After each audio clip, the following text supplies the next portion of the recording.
Once upon a time, long time ago, yes, there was a small town that has two parallel streets, you know, one on the left and one on the right, two streets like this, opposing each other. And now, a dervish, you remember already, Muslim? And he happened to pass by this town. So first he went on to one street and then he walked to another street because they're parallel. You go to one street first and then you walk to another street. When he reached the second street, some people have noticed that his eyes were full of tears and they're running down, you know, tears will keep running down. So suddenly somebody cried out and said, "Oh, somebody died on the first street," because he saw the dervish coming from the first street with eyes streaming with tears. So someone on the second street said, "Oh, somebody died on the first street." He presumed, he thought that somebody had died. Okay. And then all the children nearby heard that, and they also joined in and said, "Oh, somebody died on the first street." And then they're all running back to their respective houses and saying the news, "Oh, somebody died on the first street," just like that. But they didn't even ask the dervish why his eyes were streaming. Can you guess why? One candy. Why? It was windy. Perhaps, yes, it could be possible. Yes, some people, when it's windy, their eyes streaming with tears. Or dirt, you know, anything. What else can it be? It's bad.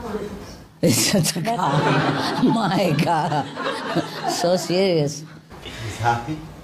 He may be happy. Yeah, it could be. You know, when you're happy, you cry, right? Possible. What else can it be? Any cook around here? Chef? Spicy. Onion. Onion, yeah.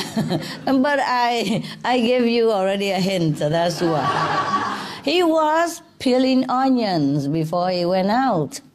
He probably was peeling onion, and maybe he was short of soy sauce. So he ran out to the next street in order to buy some soy sauce to cook for a Supreme Master Television. Who knows? Yeah, so in any case, that's what it was. He was peeling onions. And then he ran out to the second street. Because probably the second street, they have some shops which sells things that he needs, which did not have on the first street.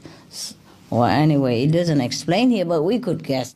So the dervish ran out to the second street with his eyes streaming with tears. And now, after a short time, all this screaming about somebody died on the first street reached every corner of the town. And everybody joined in. They were so upset and distressed and very confused. Because this is a very small town and only two streets and everybody knows everybody here. And almost like everybody is related to everybody in this small town. It's like a small family. So they all worry so much. Who could be the one that is dying on the first street? Could it be my cousin? Could it be my uncle? Could it be my aunt? Could it be my, sister or brother or in-law or whatever? Yeah, everybody was stressed. And in those days, they did not have telephone. Yeah, so they could not even call each other so fast to call whether you're okay. They just telling each other somebody died on the first street. That's it. And everybody was stressed out. And then nobody even dared to make an inquiry to who was dying and why. Why is it so much a commotion? Nobody asked because they're all so busy, stressed out, and so listening to each other. Yes, somebody died, and then they were busy, go tell the other one, somebody died on the first street. And that person busy, go to tell the other one. And the whole town was full of news about this dying person. Nobody inquired about who died and why. And in town there was a wise man, and he was telling everybody, please calm down, at least go ask, why didn't you ask who died first and why? And then everybody was so, very, very stressed and confused, and they all talk at the same time, and nobody listened to nobody, and very, very noisy and chaotic, and say, all we know is just there is a deadly plague on the other street.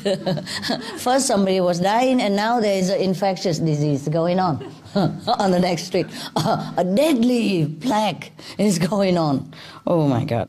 And as soon as they spoken thus, this rumor fly all over direction again. And everybody now knew that there's a plague, deadly disease on the first street. Then everybody, the whole population of town thinking, that's it. This is the end of the world, as predicted somewhere. Finito, plague, infectious. Oh, we are doomed.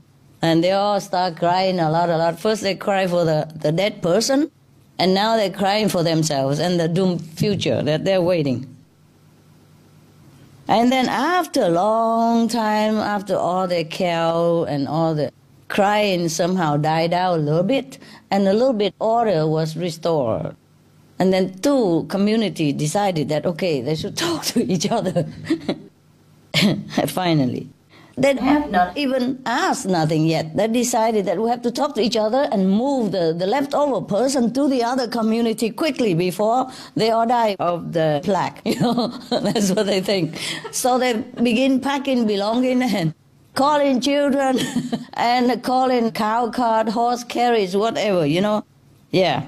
And then, in no time, from both of the streets, the whole population was evacuated. The title says this is how a tradition was found, the founding of a tradition. So now, even many decades later, the two streets, the town is still deserted. Nobody lives there anymore. And not so far away, there are two villages. That's probably born out of this plague. Yes. Each village has its own tradition of how it began as a settlement from a doomed town. Yes. Through a fortunate flight in remote times from a nameless evil. They all tell their story and tradition, how they found the villages. You see, this is one of the teaching found in the book of the teaching of the secret recluse in long time Muslim tradition. They just want to illustrate that people are so ignorant that they don't even bother to find out what caused what. Yes, it's very difficult to reason to them. Once they set their mind on something, even listen to false rumor, they still believe it. And then not just one person, but the whole town evacuated. The blind lead the blind, They are going away like that. And that's how a tradition has been found. Just like many, perhaps, other traditions. That's what the Master wanted to tell us in this story. This teaching was from Sheikh Kalanda Shah of the Surawadi order. He died in 1832, not long ago, maybe a century ago. He still has a shrine at Lahore, Pakistan. Maybe it's not a true story, but the Master was a true person and was existing at that time. Not long ago, Yeah. Can you imagine? The blind lead the blind, and both go wherever. So, in this teaching, Sheikh wants to tell us that we have to be discriminating. We have to use our discriminating mind to discern what is the truth and what is not. We cannot just hear from saying, in such a matter like even moving the whole town. It's possible that this is a true story, It's possible like that. Yes, because the rumor is getting bigger and bigger all the time. And people just listen, and then they add their own imagination, and the next person adds some more imagination, then it becomes very great a disaster, and everybody moved, just like that.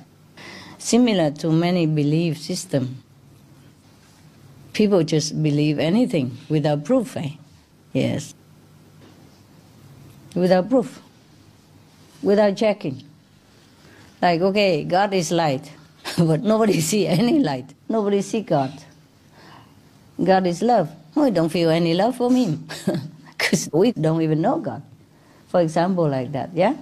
So even though there are a lot of evidence in the Bible or Buddhist scripture saying that Buddha has light around them, for example, Buddha nature is in you, God is in you, and Buddha nature we know is light, and nobody see nothing. Just listening, and then just continue whatever tradition that you happen to chance upon. And that's it, the blind lead the blind, and then, forever it's like that. And when somebody come along and say, I tell you what, I show you what you were reading there, and they will think, not possible. In my tradition, there's no such thing. The tradition has been passed on ever since my great-great-great-grandfather. It cannot be wrong. And you just came along today and you say, you can prove it? No, not possible. Yeah? It's like that. It's a sad story, sad affair. But it is true in this. When the prophet was alive, they didn't have that much big temple anyway. Most of the prophet don't ever have anything. Mostly don't have. Jesus walked bare feet. Buddha go beg for alms. Mohammed running away all the time. Yeah, running from persecution. All the Sikh masters, same. And any other master that I know of, even. So, just like that. So mostly in every tradition, there's not many people who understand the truth, even though it is right in their religious writing. Yes, he say everything in there, but they don't take time to study it. They don't take time to question it. They even say in the Bible, you have to eat vegetarian. Yeah. Don't be even among the meat eater and wine drinkers even. Not be among them even. Not to talk about you yourself eat it. Nobody question that. In Italy they have that kind of pig delight mushroom, remember? Truffle, yes. It's hidden underground. And the pig always dig it, yeah? And eat it. And if people even in Italy, the famous region who have truffle, they use a pig to go and sniff so that they know where the mushroom is. These are very expensive mushrooms, and they're delicious, like a truffle, right? They are rare, that's why not every of you know. I just want you to know that it exists. It still exists, and people still use pigs, to go to sniff the mushroom, and when they sniff it, they dig it with their feet, and then the people go after it and dig the mushroom out and sell it. They're very expensive. You can't find them just anywhere. Just in good class restaurant they have. And they give it just a little bit, They slide it very thin, like a tissue paper thin. Yeah, not like me, The mushroom is about, the size of a fist. And then either black or white. There are two kinds of this mushroom. I ate them both, so I know. Delicious, delicious.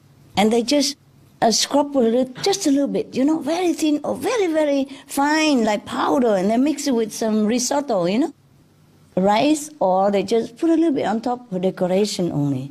The smell is delicious, very fragrant. You would never eat anything like that. Ordinary mushroom never tastes like that. So the Buddha ate that. Of course, he was offered that, as delicacy. Buddha had a lot of disciples when he was alive.